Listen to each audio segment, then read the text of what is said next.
Hello, people. Good morning from Dhaka, Bangladesh. Just turned midnight a while back. It's around 1 a.m.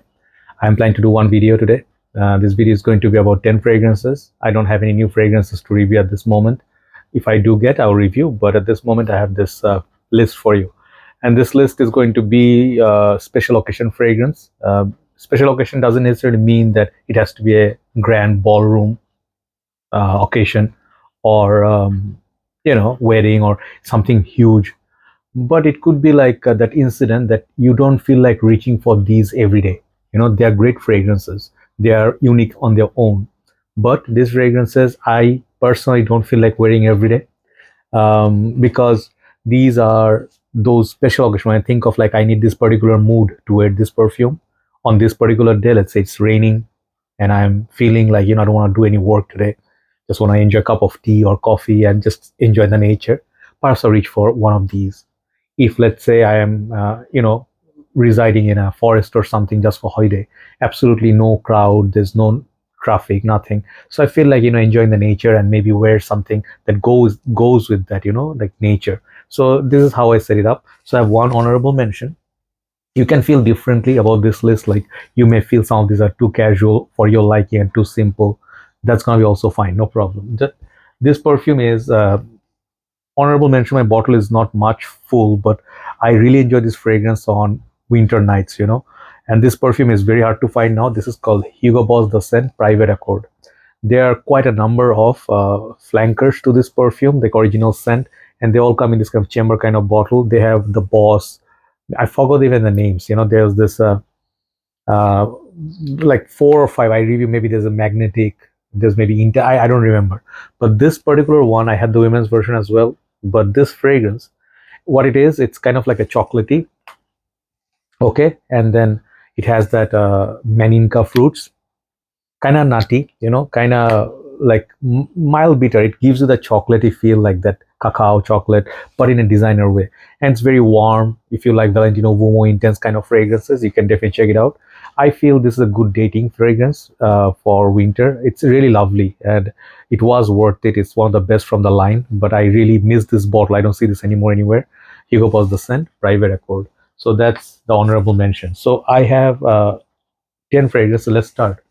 The number 10, I forgot the house name. Maybe it was Jean Desprez or something. I don't remember the house, but I remember the fragrance is called Balai Versailles. Okay. So there was this scenario, like back in the days, this is a more modern formulation. Back in the days, there was a ballroom in Versailles where people would come and gather, and it would smell like animalic, little bit sweat, and then attraction. A lot of these things, weird. Back in the days, things were weird and not normal like today. But the inspiration behind this fragrance was that the ballroom in Versailles. So I personally find this another thing very fascination. I bought this bottle. I did not wear it so much because I'm waiting for winter. If I am alive, by next winter I will wear this. But I wore it like a couple of days. This was I heard Michael Jackson's favorite signature scent, and that's why I got it, basically because of what this man wore. Just was curious. And trust me, this fragrance is not a bit even relevant today. Okay. If you smell this, you will smell something beautiful. There was this floral honey, this nice ambery thing going on at the one side. Other side, you start smelling things like animalic tones, rose, and a lot of other things. I don't even remember the notes, but it's like tones of notes. It's like Kuro's family, like that. It's like that wild animalic family. And you need very particular mood to wear this. When you feel like, okay, I'm going to wear something like is it novelty or something like it's not really compliment getting perfume or everyday wear, but I want to wear something that makes a statement. So this is why Ballet Versailles. I think if I'm butchering the name, I'm sorry. This fragrance is special. You can see the bottle design is also very classic. Really love this. Okay, so this is the number 10. Number 9 is relatively much simpler fragrance. This perfume I wear a lot. I wear a lot in, let's say I'm going to a function, wedding, any programs happening, or let's say, like where there can be a lot of gathering and people actually would be serious, with their fragrances. I would wear something like Armani Code Parfum, and I always mention how much I enjoyed this. This is the best version of this fragrance, and it comes with definitely the magnetic cap. This one has EDP, lot of absolute. I was wearing earlier like it was raining heavily. Whole day it was raining and flooded everywhere. I was wearing Armani Code Profumo. This one, the oldie, also discontinued. I have this much left. I wore like 5 sprays. It was a beautiful fizzy cola kind of a vanilla. This one, on the other hand, it adds iris to the original Armani Code, which is a powdery tonka, maybe a little bit of a tobacco. I don't remember. Okay, it is a dreamy fragrance, the OG Armani Code, and I love Armani's Code. I grew up with Armani's Code. You know, when I was young, when I was in, not grew up, it came much after I was born, but when I was young, like 20s, my dad used that, and I used to still spray. So this one is that fragrance, which is great. It smells good. It's like really long lasting. It's expensive, but it makes a statement. You know, if let's say wearing, I never wore, I don't own any tuxedo or anything like that, but it always felt like those suit tuxedo kind of fragrance. But it cannot be worn in my world like throwing casually, just going for a stroll, like just going out for buying water, or just some 2 hours work. I don't feel it's worth that. This fragrance is worthy of such casual outing. You need, like, for me at least, I need special occasion to wear this Armani Code Parfum. It's worth every penny. Next one is, I should have put it in a also, maybe you can say, what do you call, like, honorable mention, because this is so hard to find. If you find this, it's going to cost you 500-600 bucks, which this is totally not worth it. But such a beautiful bottle. Some of my friends said this is the most beautiful bottle ever made in fragrance history. I can definitely agree that it is one of those, like one of them. And I don't have much left. I have like 125 ml bottle, about 40-35 ml around there left. This is called Midnight in Paris by Van Cleef & Arpels. Van Cleef & Arpels make jewelry, and they make some of the most beautiful bottles. I really want to buy Thierry, like this women's perfume, which is very hard to find now, and cost about $300-400. But the bottle, I reviewed it once from a sample, but the blue bottle with this fairy sitting on the cap, it's stunning. I'll get that just for the bottle, perhaps, if I can look at a bottle. Midnight in Paris, very dreamy perfume. One of my first fragrances that I purchased in Bangladesh in 2016, in one fine winter day. And I was so happy because this was already getting hard to find in 2016, and I could locate a bottle. I immediately got this, and this is not that bottle. This is my second or third bottle, and the last bottle now. This one feels like Armani's Code, a little bit powdery, a little bit sweet, and it has definitely like leather. I did have Bulgari's Black. I do have it actually, but that one has a rubber note. It's kind of weird. It feels like the tire of a car. But this one right here, it's very polished and very smooth, and it's really cozy fragrance. I have a lot of good memories with it. Definitely, without memories, you are nothing. But Midnight in Paris is such a special perfume. I reserve or preserve for special day. The next one, it's very tough to wear. In my country condition, this fragrance is super hard to wear unless you get winter, unless you get a cooler day, 20 degrees somewhere. It's weather is like easy. But it's when it gets hot, this fragrance becomes an animal. It's like Interlude Man, like those strength. And this is one of the finest works from Tom Ford, Black Orchid EDP. Tom Ford developed this fragrance, and then the marketing, and then how they have to resource Black Orchid to make an accord of this perfume. It's like a whole documentary on YouTube. I absolutely love that, and I think Tom Ford, some of the most complex perfumes, is they are his best creations, even though he's the creative director and the owner, but not the perfumer. But he wants mystery. He wants fragrances to be mysterious. This is definitely one of them. And Black Orchid, I will tell you, I cannot sometimes even wear it for maybe months. And this one has that, again, chocolate, truffles, all these things. And this dark, I forgot the notes. It's very creamy, dark, and it's floral. Okay. And it's for women, but it's very unisex leaning. This is definitely one of the special occasion fragrance. You want to make a statement. Let's say you going somewhere solo, okay, and it's an event. You don't have a date, you don't have anybody that to you, or you are accompanied by, but you're just going on your own. You are the lone wolf, okay, or the fabulous Uno or something like that. I would say Black Orchid would make that statement and definitely set you apart. This is a fantastic perfume, and I still feel one of the best fragrance ever made, Black Orchid by Tom Ford. Next one I like. This one I like from recent time. This is much cheaper than some of the previous ones. Actually, more cheaper than the previous 4.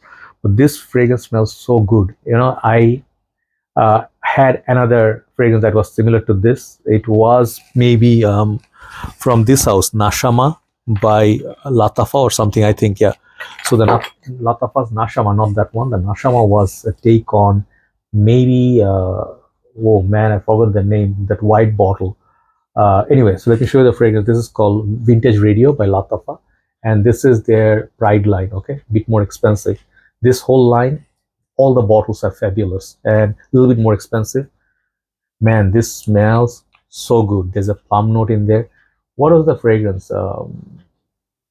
The white bottle, man. Nowadays I told you I can remember names that much, but Paragon, yeah, Paragon by Inicio Parfum. Yes. So this one looks kind of like the Paragon bottle, except the bottle is so awesome. I don't know what the radio connection is to the fragrance, but this smells so good.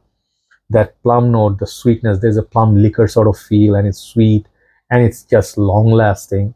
This fragrance, even though it's cheaper than those previous ones, but man, it rained yesterday. I had this on for 6-7 hours on me. Doesn't disappoint performance. Definitely a great fragrance. That's why it's loved so well in the community. It's called Vintage Radio by Lattafa. So number 5, I think after 3 years or so, I'm showing you this, maybe or less, a little bit, but I don't know. But I have this much left only in this bottle. It served me really well. When I started my journey, I always wanted everything from this house, everything from this line. Sadly, the ownership has changed. The owner is no more, but in his time, magic happened. This is called Pure Malt. You can see a little bit of yellow juice. This is whiskey-based fragrance. This is sweet whiskey, and it's fruity. I haven't worn this since maybe last winter once. I just save it for, remembrance, okay? I used 3 bottles of Pure Malt before. And I think this perfume was my most favorite until Pure Heaven took my heart, and that's my number 1, Mugler. But second, if I have considered anything, this is the one, okay? Absolutely stunning. Mugler's fragrance are dreamy, and I do enjoy the note of whiskey itself, So for me, I was always a JD guy, okay, or Shivas, okay. So for me, like I have connection, I have memories of. Nowadays I don't drink, but back in the days, those young days and everything, that was the poison that I liked. But Pure Malt definitely is a special fragrance, very romantic, very outgoing, very bold, sweet, and boozy perfume. Check it out, Pure Malt. If you can find a bottle, that is very hard to find also. It's a shame actually, most of the great fragrances are not available anymore. Next one, also my bottle is kind of low in the bottle, the juice level. This is called Black Opium by YSL. This is a fragrance, was marketed towards women, just like the Balai Versailles. And this fragrance, even like Black Orchid, so many perfumes, Armani C, Decadence, and also fragrances like what was there, Angel, Alien. Many perfumes are there, Flower Bomb. I cannot name everything because there's so many. This was one of my first love in perfumes, like YSL. I love this more than La Nuit de L'Homme for a reason. This bottle, one of a reason, like it's mysterious, it's like all glossy and all. And then this bottle hole is weird, it's like a ship, like those windows on a ship, cruise ship. And this is absolutely stunning bee smoke fragrance. Nowadays, there's so many flankers, I lost track. But I remember, if you check out my YSL Opium, Black Opium review, this fragrance I just love. There's a coffee note in there. It's sweet. It reminds me of Flower Bomb plus coffee, So I wear this as a man and it serves me so well. It projects so beautifully. But again, you need those starry nights, bit cool nights, special nights, Black Opium EDP. Definitely give it a try. It's a special fragrance, all right. Number 3, you cannot find this anymore, sadly. This one is gone. It's expensive. Even if you pay 150, you cannot find it. Cartier Declaration Don't Soir. This is my last bottle, okay?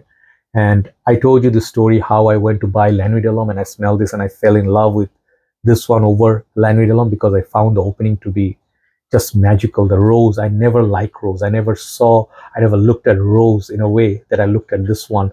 The bottle was so plain. I was like, no, I don't want. The lady was like, please try this, sir. You may like this.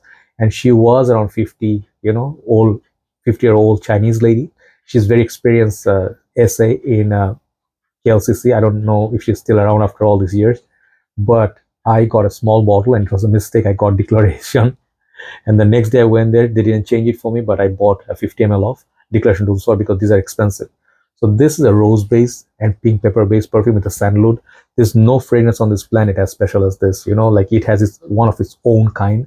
Yeah, a lot of fragrance could be better, could be worse, but the uniqueness of Declaration Don't Soir, many niche fragrances cannot touch this. I prefer this way over Lyric Man, okay? It tells a story, right? very masculine, very bold. Especially if you want to get a rose perfume, this is the rose. Okay. So number 2, I always show this. I'm biased towards this fragrance. You guys know this is my signature scent. I do crazy things. I think this is the fragrance I reviewed the most number of times on my channel. But I don't want to show this again because it's boring. You guys know it too well. I wear DHI as a daily drive. Trust me. I wear this whenever I need, like, okay, what should I wear today? During maintenance, so that happens. But next best thing some people say is Reserve Privé by Givenchy Gentleman line. I said this one, Givenchy Gentleman EDP. The bottle has got a little bit smaller with the packaging. It's still 100 ml, and I think I have about 60-70 ml because I can see through the bottle. This is a masculine take on Dior Intense. Okay, this one has like the feel of Valentino Vomo Intense, Dior Intense, but with the maturity. It's just a bit peppery or something powdery in it. Just added something masculine to it. It's very long lasting. This one is alluring. I will tell you, just like Declaration of Sword, this fragrance and Dior Intense, all are great special occasion fragrance. Definitely give it a try. It's a sleeper right now, like not many people talk about it, but this is a great fragrance. Givenchy Gentleman EDP. Think so. EDP, isn't it? What did I say? Anyway, I'll write down, don't worry. So number 1 today, it's that Pure Heaven one I was talking about, but Pure Heaven is still there. I did not take out Pure Heaven. Sometimes I show that, sometimes I show this. This is Naxos with that orange colored juice. Maceration does take place sometimes, and sometimes fragrances become beastly, richer, deeper. And when I bought this fragrance, this used to be yellow colored juice. Okay, now it's within 2 years or so, orange. I had another backup of Naxos, but I sold it off. But Naxos, man, what a fragrance, what a revelation, what a statement. Yes, Pure Heaven, I love. Sometimes I say I love it more than this because I feel Pure Heaven, I worry so much more. But this stuff, if you just want to get the best dreamy tobacco, okay, maybe there's lavender, there's honey, there's like a lot of other things, maybe, I don't remember. But there is this quality of this fragrance, which is bold. And I feel it's a shame if you wear this, let's say, I just gonna go for, just casual, hangout or shopping or something that's very casual, car wash. I would never put this one on me. Okay, I would put this only when I need a special fragrance. Let's say I'm going to meet someone who is special to me, or who is a good friend, or who's a frag head, he admires good fragrance. I would wear this because this is respect. Okay, Naxos by Xerjoff. So these are the 10 fragrances I feel are special occasion perfume I like to wear them on. What are some of your special fragrance that you like to wear on special occasions? Do let others know, and that would be lovely. I would like to read the comments as well and respond to you if I see them. Take care, have a nice day. See you soon. Bye bye.